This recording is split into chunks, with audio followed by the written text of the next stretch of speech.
at the 2 p.m. hour joint primary election day briefing. As of 2 p.m., over 70,000 voters have cast their ballot in person at one of our 545 vote centers. So far, we've received about 800 calls from our election workers. The majority of calls were related to equipment usage, and the remainder of the calls were procedural questions. We've received about 200 calls from the public, with most wanting information about voting locations, the contest on their ballot, and asking where to return their vote by mail ballot. In other exciting news, over 200,000 votes were cast during the early voting period, both in person and by mail. The numbers also include 2 astronauts from the International Space Station. I encourage every Harris County voter who has not yet voted to do so today. This is the last opportunity to vote in the March 5th primaries. Your vote starts here today by voting for your preferred candidates in this primary election of your choice and helping to shape this November ballot for important federal, state, and local offices. Voters heading to the polls today should remember that polls are open until 7 o'clock p.m. So as long as voters are in line by 7 p.m., they will be permitted to cast their ballot and process into the voting center. Voters can choose from any one of our 545 vote centers on today. Our website lists those locations that are available, also displaying the estimated wait times, which that feature shows a green, yellow, or red indicator. Green means go, obviously. Yellow means there might be a little bit of traffic, and red might mean, hey, there's a line. Voters should remember to bring an acceptable form of ID to the voting location, and voters can also bring written materials into the polling location with them. That can be their specific sample ballot from harrisvotes.com, their notes, or other written materials. They cannot bring in cellular devices, cell phones, or devices of that matter into 100 foot of the poll. Additional election information can be found at harrisvotes.com. For all Harris County registered voters, harrisvotes.com, along with our election hotline, which is 713-755-6965. 713-755-6965. I hope you're getting my best angles. Are there any questions? We spoke to the DA a bit ago about what happened this morning. She said she was not particularly happy that you had said earlier that it's kind of up to the voter to make sure that all their information is correct before hitting that code to go vote. Just your response to the DA. There is no other response if we already have addressed what took place and that we have handled it, we've rectified it, and we've moved on. So I'm glad the DA was able to vote, and there are over 70,000 other voters who have voted today. So there's nothing else to address in that matter. Thank you. Any other questions? Can you talk about what's going to happen here tonight once the polls close? Absolutely. We are at our Election Technology Center, which is considered the Election Command Center. And tonight, shortly after 7 o'clock p.m., one of the first things that you will receive are our early voting numbers, early voting results for all those who voted early in person and for mail ballot returns. Once the polls close and every single election judge and clerk has closed out and processed every voter, right, whether they're in line by 7, and if they have so done, then those election workers and judges will begin to shut down their polling location. The equipment, the forms and documents, they are getting ready to then go to one of our 6 rally sites.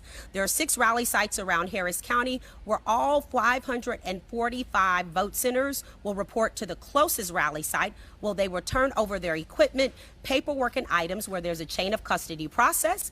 And once that is dropped off, in real time, Election Command will be providing vote totals and results throughout the night. The results only come from the Election Command Center, not the rally sites. But again, we're talking about 545 vote centers, 545 election judges that have to go through their process of closing down the polls, get to the rally site, and then drop off all their items before we continue to report numbers throughout the night. So again, shortly after 7 o'clock, we typically get out our early voting numbers results. Those are all those who voted early in person, including mail ballots. As we continue throughout the night from Election Command, we will be giving updates on harrisvotes.com of those results and real-time information here for you all tonight. I know the rally site system is something you've used in multiple elections. advantage of that system versus just having everybody bring the votes here? Right. Harris County is the third largest county in the nation and the largest county in the state of Texas. As a matter of fact, we're larger than several states put together. I think about 5 or 6. And so it's not a good practice to have everybody come to one location for various reasons, right? We live in a large county and city. You want to make sure that you have processes in place to be able to address that. Also, it's not good to have election judges who are maybe far north. That could be almost an hour or so away that can go to a closer location to drop those off. So it's security, it's process servicing, it's making sure that we have a backup plan, but not having everyone come to one site is most important for a county our size, so that we can be efficient, so we can get election results out to you all in a better time frame, and to create less of a backup.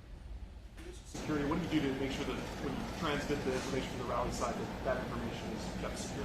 Thank you. So we follow the Texas Election Code. The question is around transmitting the information from the rally site to here. It's in a closed network. Again, those election judges bring all materials and boxes in. Once we go through that process, then information is then transmitted to Central Count, where the votes are actually tallied. There are no votes tallied at the rally sites. Any other questions? Just one more from me. I know you don't like to predict a time that all the votes are going to be tallied, but just do you have like a rough ballpark? Are you thinking late tonight, early tomorrow morning? I don't have a ballpark, and I'm sticking to that. I don't have a ballpark. It will be a long night. We are at a smaller command center tonight, unlike NRG.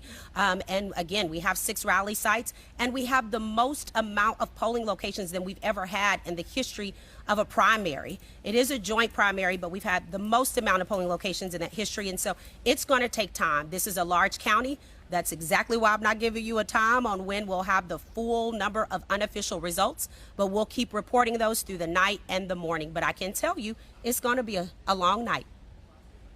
How many people voted early, did you say?